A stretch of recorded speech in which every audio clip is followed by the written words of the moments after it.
So, the day my son decided to sell the house out from under me, I was standing about 40 feet away in the garage, sanding down a birdhouse I was building for my granddaughter.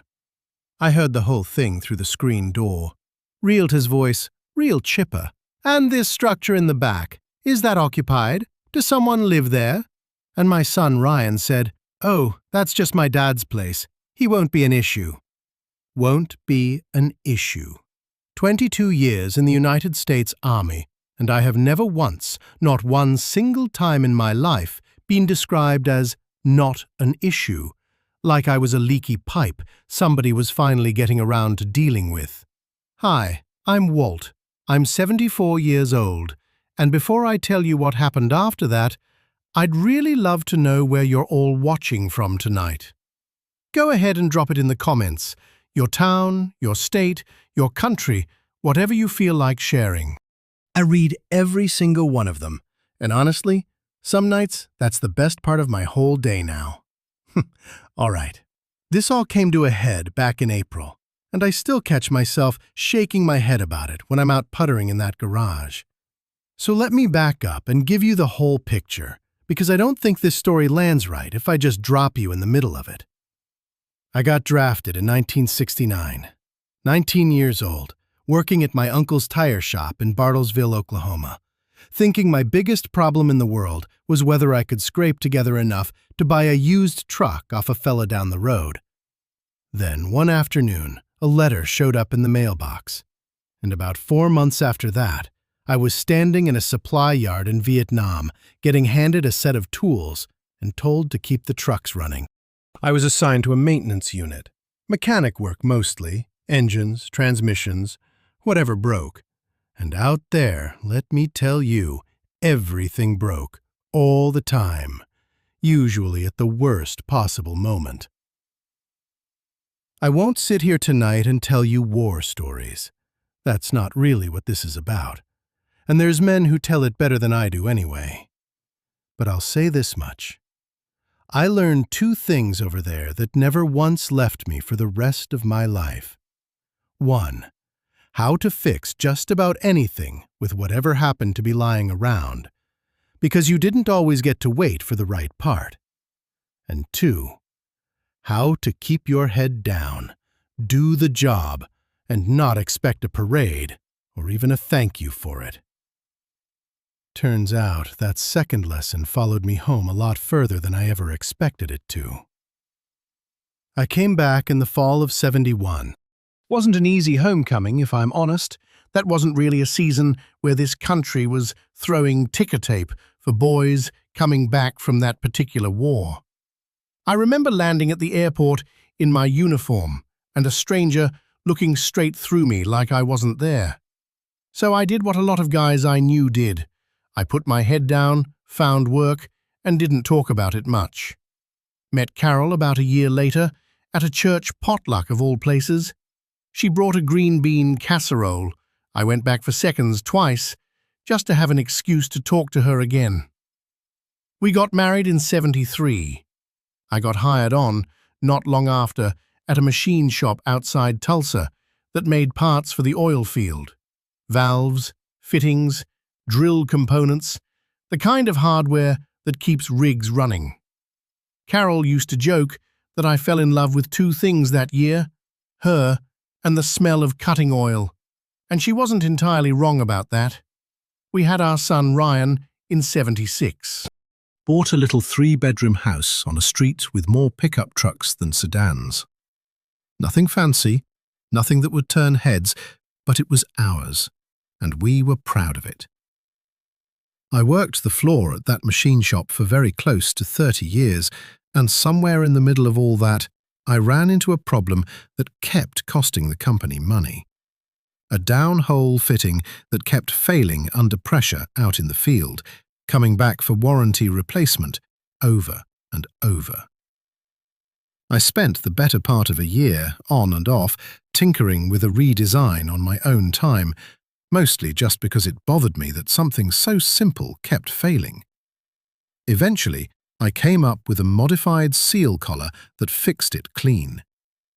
My supervisor at the time, A good man named Earl Whitfield, God rest him, looked at what I'd drawn up and told me I was out of my mind if I just handed that over for the usual $50 suggestion box bonus.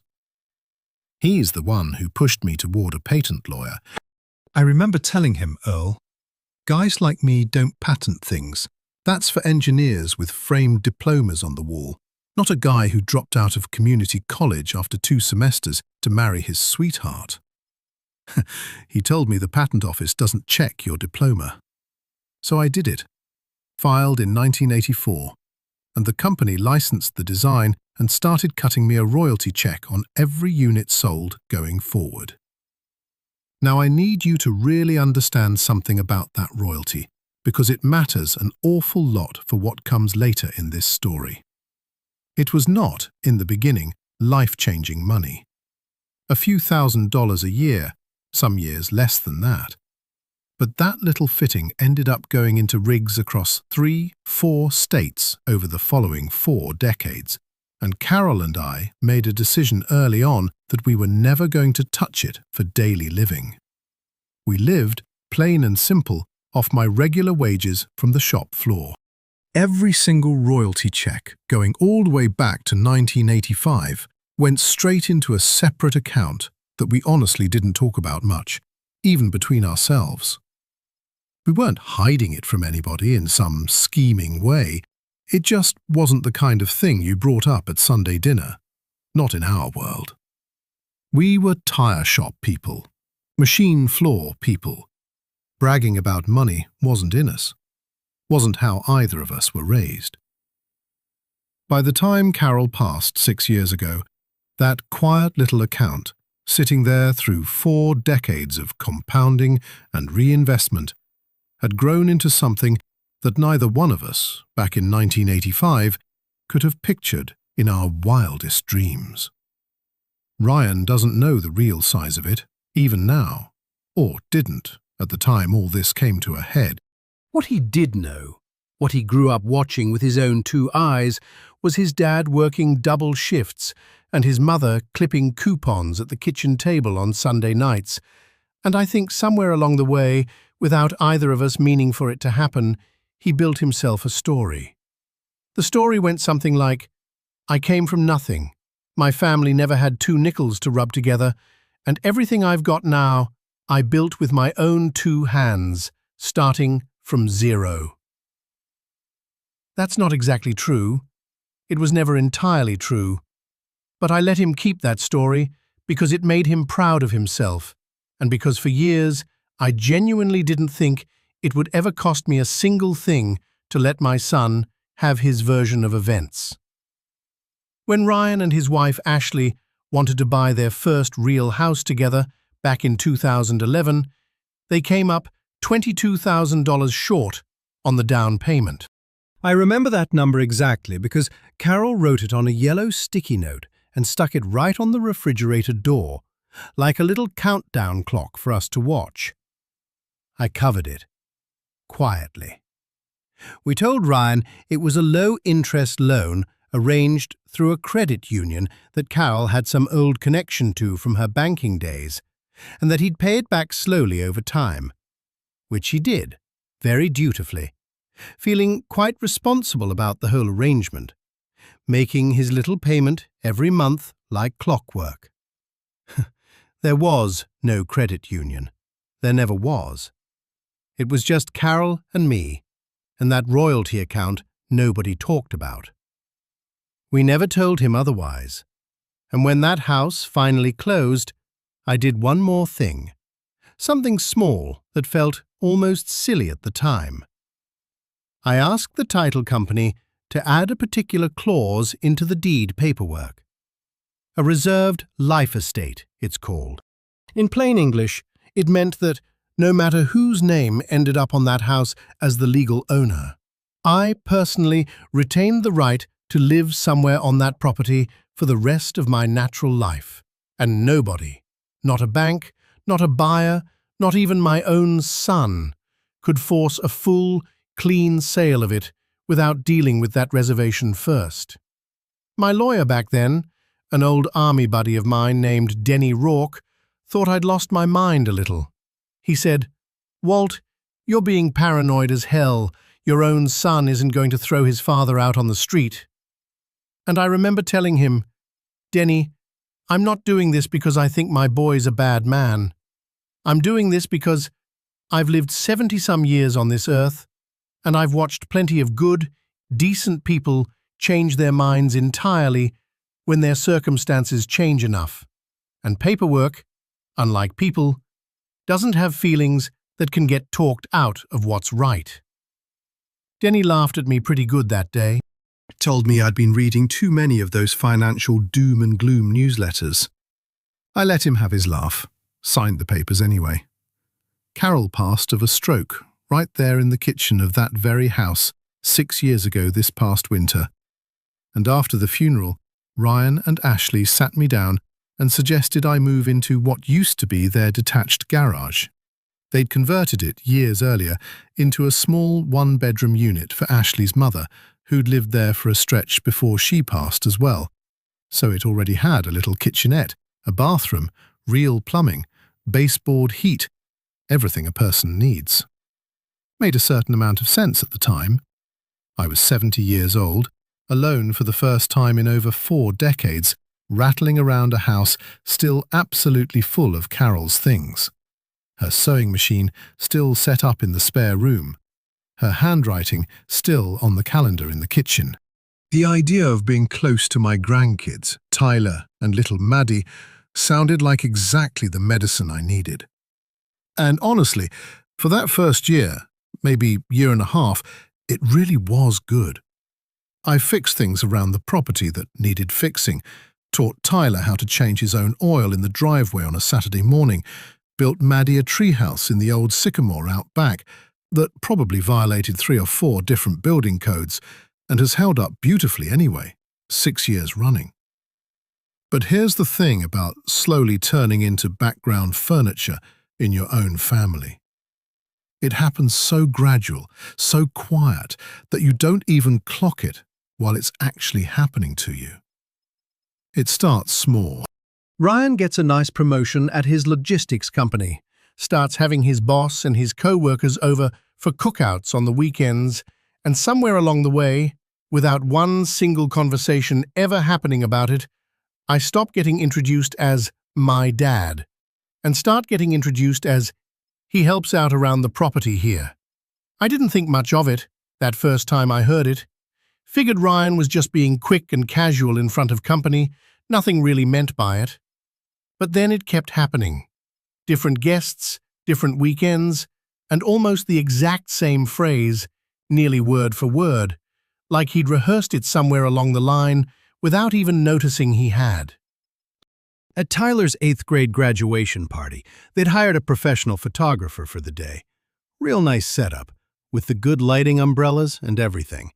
And when it came time to line everybody up for the big family photo, Ashley's stepmother, this family's got about as many blended branches as a tree in a windstorm, so bear with me.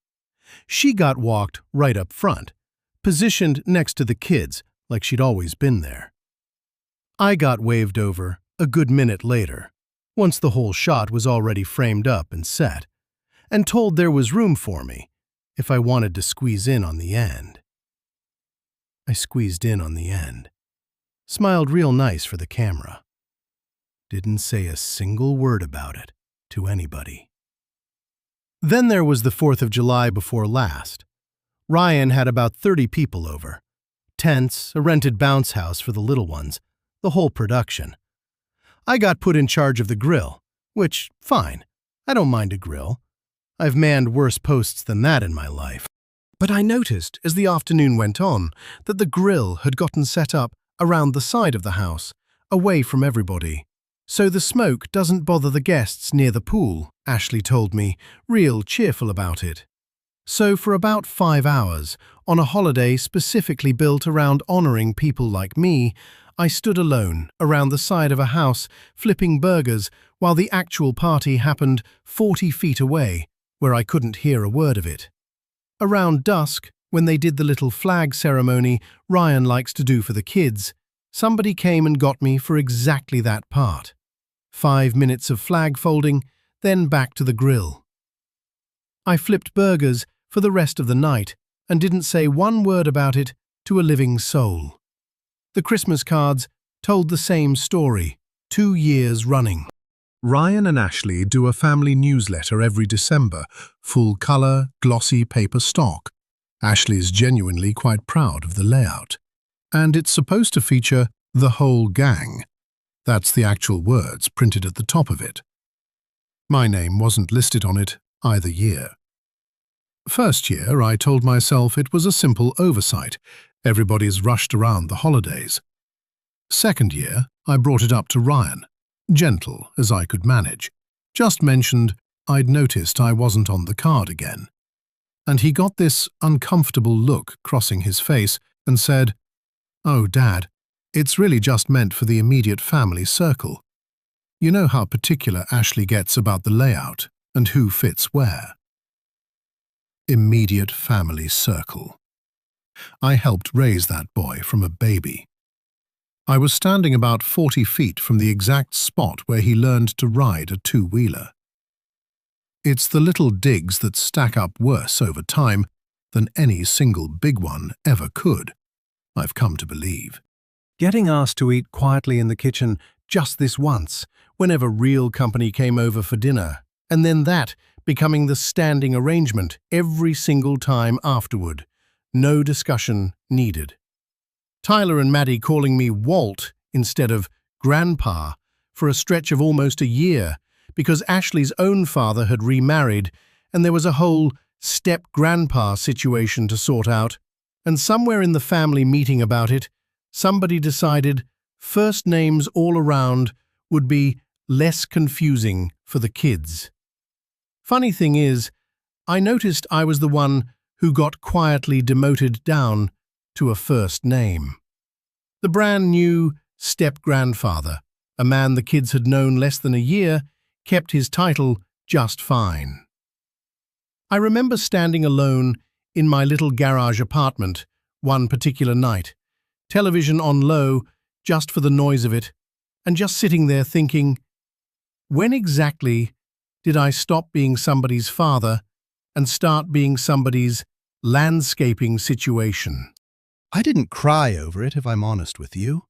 That's not really how I was built, or how my generation of men tend to process things. But I sat with that thought a good long while that night, longer than I probably should have. There was one dinner in particular, maybe 4 months before everything finally came apart, that I still think about more than I'd like to admit.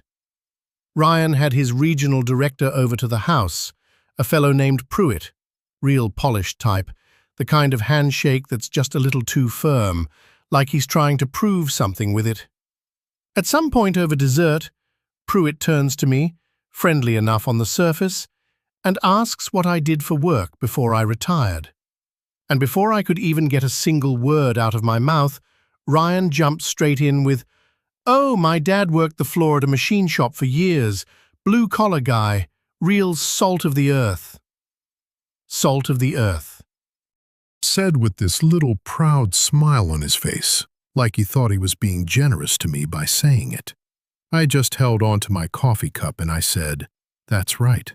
And that was the entire conversation, start to finish. I didn't correct him, didn't mention the patent, didn't mention the royalties, not one word of any of it.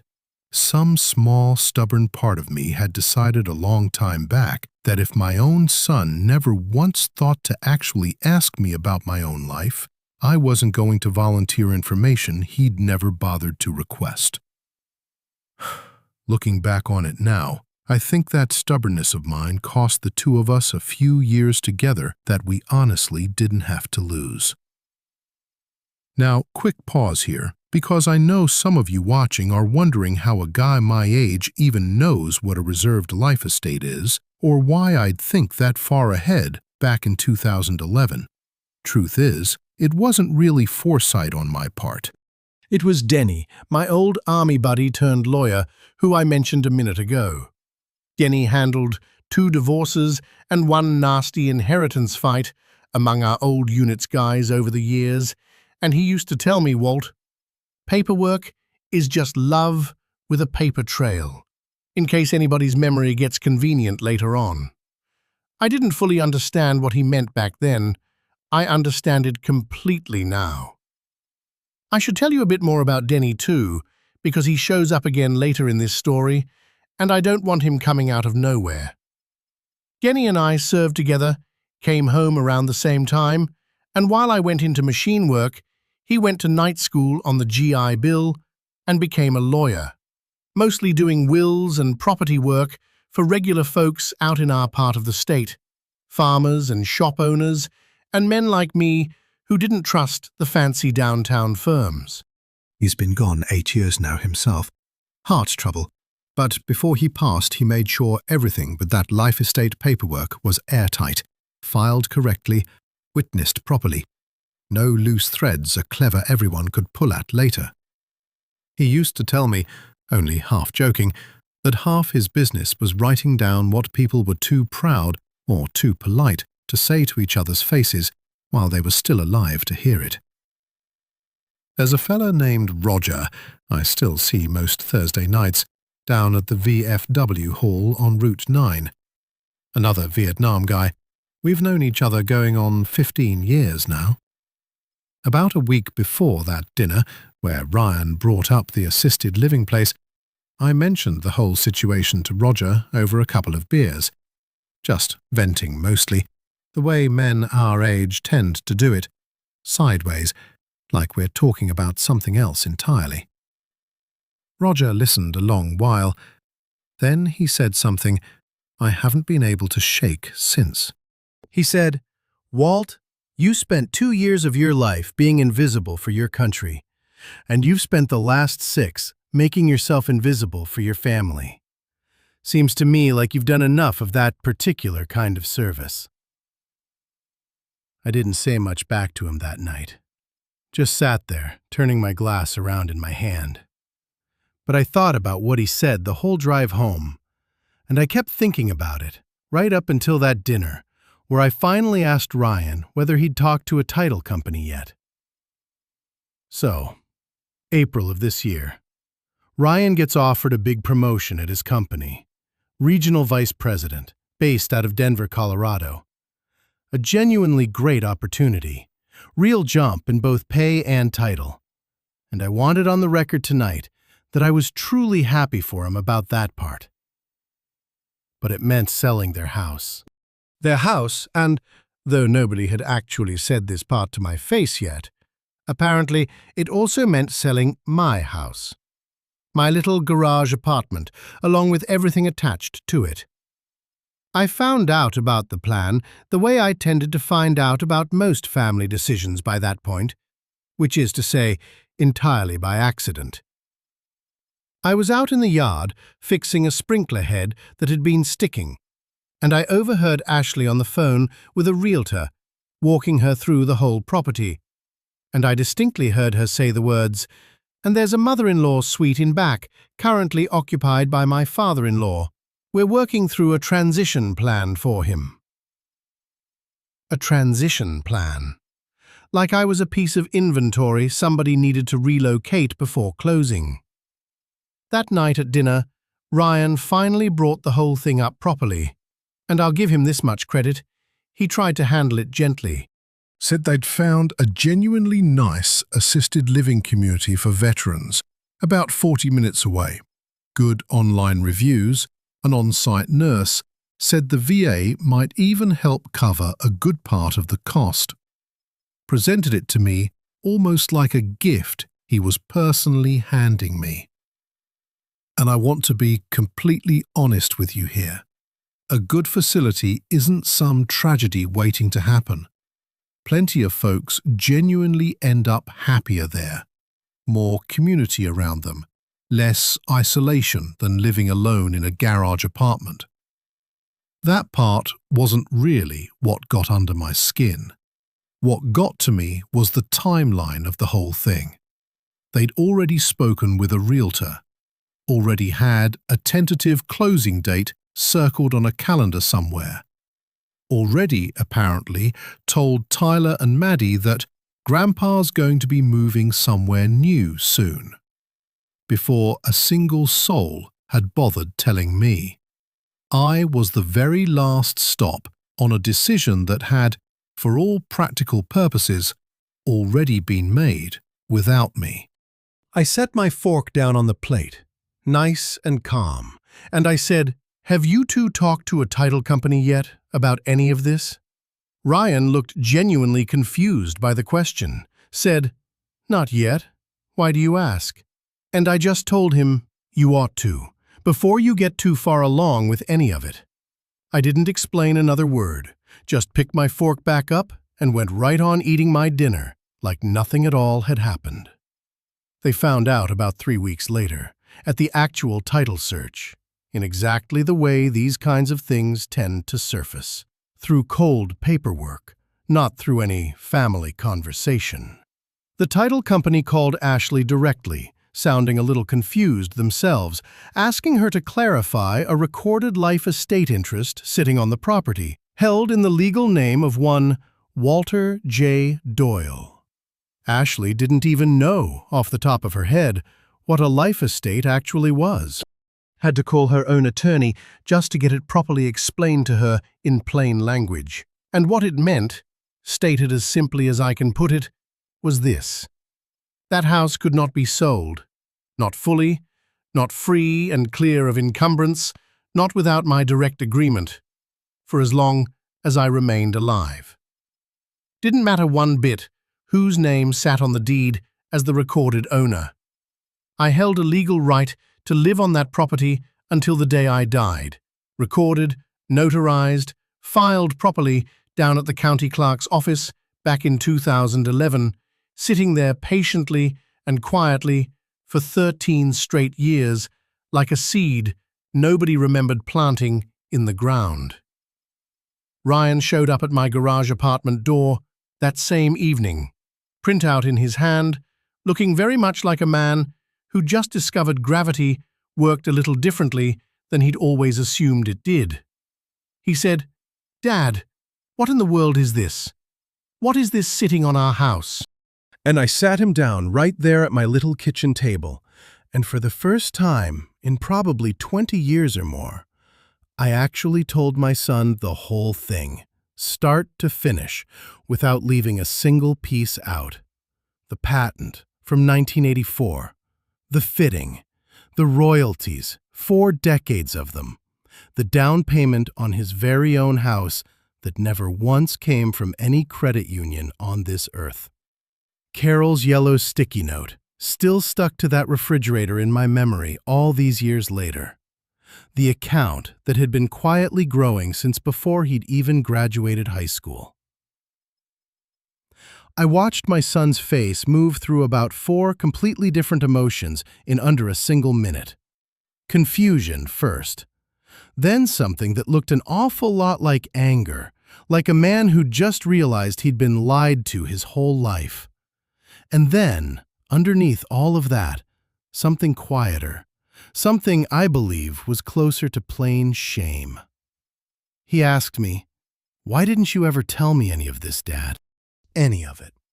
And I told him, as honestly as I've ever said anything to another human being, because you never once asked.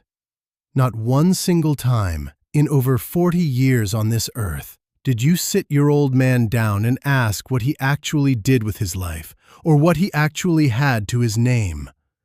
You decided the whole story a long time ago, all on your own, and I let you keep believing it, because it made you happy and proud of yourself, and because, foolishly maybe, I loved you more than I loved being right about things.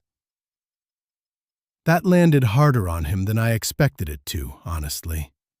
He didn't have a whole lot to say back to me. Just sat there out on my little porch step a long while afterward, staring down at that printout in his hands like it might rearrange itself into something easier to swallow if he just looked at it long enough. Ashley came out about 20 minutes later, found the two of us just sitting there in silence, and asked what was going on. Ryan handed her the printout without a word. I watched her read it twice, standing there in the porch light, and I remember thinking, Whatever happens in the next 5 minutes is probably going to tell me a lot about the next 20 years of this family. She looked up at me and asked, real quiet, "Is this why you never wanted us to refinance? Back when we asked you about it 2 years ago?" And I told her the truth. Yes. I'd known a refinance would trigger a fresh title search, and I wasn't ready for this conversation 2 years ago. I wasn't trying to hide it forever, I just hadn't found the right moment. And if I'm being honest with myself, some part of me was scared of exactly the reaction I was watching happen right there on that porch. Here's a piece I hadn't even told either of them yet that night, because I wanted to let the first part settle in on its own before I piled anything else on top of it. That royalty account wasn't only sitting there quietly for my benefit all these years. Some years back, I'd gone ahead and set up a separate education trust for Tyler and for Maddie, funded quietly out of that very same royalty stream, meant to kick in properly once college came around for each of them. Ryan and Ashley had been budgeting, best I could tell from little comments over the years, for state school tuition, maybe some student loans, the exact same way most ordinary families around here tend to plan for it. They had absolutely no idea there was already very close to $200,000 sitting there, growing a little more every quarter, just waiting on those 2 kids to come of age and need it. I told them about that particular part a few days later, once the initial dust had settled some between us. I remember Ryan just put his whole head down into his hands right there at the kitchen table and said, "I've been a real idiot, Dad, this whole time." And I told him, "No, son, you've been a man who never once had a good reason to look any closer at his own family. That failure belongs to both of us equally, not just to you." I'll tell you, there was a rough week or 2 in there where things were genuinely tense between us. Ashley, in particular, took it hard. I think she felt like she'd been managing a household budget for years based on numbers that were never quite the full truth. And in a sense, she had been, even if that was never my intention. She said something to me one evening, not unkindly, just tired. "Walt, I've spent 13 years thinking we were scraping by on our own, and the whole time there was a safety net under us we didn't even know to be grateful for." I didn't have a perfect answer for that. I just told her I understood, and that I was sorry for the parts of it that felt like a betrayal, even though none of it had ever been intended as one. Now, I won't tell you it all got fixed in one conversation, because that is simply not how real families actually work. And I'd much rather tell you the honest truth than hand you some nice little bow on top of it. The house did not get sold. Ryan still took the position out in Denver. I told him flat out he shouldn't turn down a good opportunity on account of an old man's feelings, and I meant every word of that. But they held onto the property here and set it up as a proper rental instead, managed by a local company, and my garage apartment stayed exactly where it's always been. Except now there's a spare key on Ryan's keyring out in Colorado that's labelled, in his own handwriting, Dad's place. Not the unit, not the structure out back. Small thing in the grand scheme of things. Meant an awful lot to me anyway. Ashley and I had a longer conversation than I ever expected we would, a few weeks on from all of it, where she actually apologized, unprompted, for that transition plan phrasing. Told me she'd heard herself say it played back in her own head afterward, and it made her feel sick to her stomach. I believe her on that. People say some genuinely ugly things sometimes without ever quite meaning them the way they end up sounding out loud. The grandkids call me Grandpa again. No big discussion needed about it at all. That one corrected itself pretty naturally the moment the grown-ups around them stopped modeling something different. Tyler actually asked me, a couple months after everything settled, why I'd never once told him I'd invented something that's probably still sitting inside an oil rig somewhere out in this state right now, quietly doing its job. And I told him the truth of it, best I could explain it to a 14-year-old. Some of us were raised believing that what you do quietly, without ever asking for a lick of credit, matters a whole lot more than anything you go around announcing to people. I still believe that, mostly, even now. But I've also learned, the hard way, that there's a real difference between being humble and being made invisible. And for too many years running, I let other people choose the second one for me, simply because it felt easier in the moment than making any kind of fuss about it. Ryan and Ashley flew me out to Denver for Thanksgiving this year, first one since he took the new job.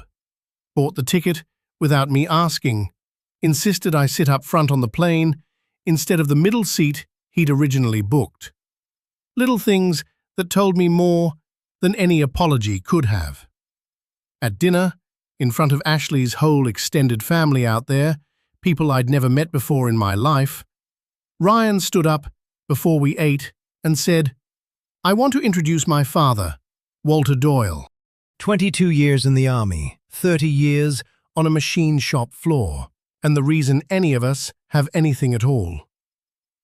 Not blue-collar guy, not salt of the earth, just the plain truth said out loud, in front of a room full of strangers who didn't need to hear it, but got to anyway. I'll admit, I had to look down at my plate for a second on that one. I told Roger about it the following Thursday at the VFW hall, and he just nodded slow and said, "Took you long enough, Walt," and ordered us both another round. That's about as much celebrating as two old soldiers tend to do over something like that. And honestly, it was plenty. If there's one piece of all this you carry with you tonight, let it be that particular one. It is perfectly all right to let the people around you see the whole entire picture of who you actually are, even the parts you built quietly off to the side, even the parts nobody around you ever thought to ask about. You do not owe anybody out there a performance of struggle, just because that happens to be the story they've grown comfortable believing about you over the years. I'm not angry at my son anymore, and honestly, I don't believe I ever really was, not down deep where it counts. Mostly, I think I was just tired down in my bones of being quietly edited out of my own life a little piece at a time, year after year, without anybody ever quite meaning to do it on purpose. And it turns out all it really took to put a stop to that was one old folder of paperwork, and finally saying the whole truth out loud in my own words, instead of letting somebody else's smaller version of me go on standing unchallenged in the room. If this story hit close to home for you tonight, if you've ever felt like you got quietly written out of the pages of your own family's story, I would genuinely love to hear about it down in the comments below. And if this is your first time here with us, this channel is built entirely around stories just like mine. Real families, real people, the quiet moments that end up mattering a whole lot more than anybody involved ever expected them to. Hit that like button if you made it all the way through this one with me tonight. It truly does help this story find its way to more folks who might need to hear it. Subscribe if you'd like to hear more stories like this one going forward. And take good care of yourselves and each other out there. I'll see you in the next one.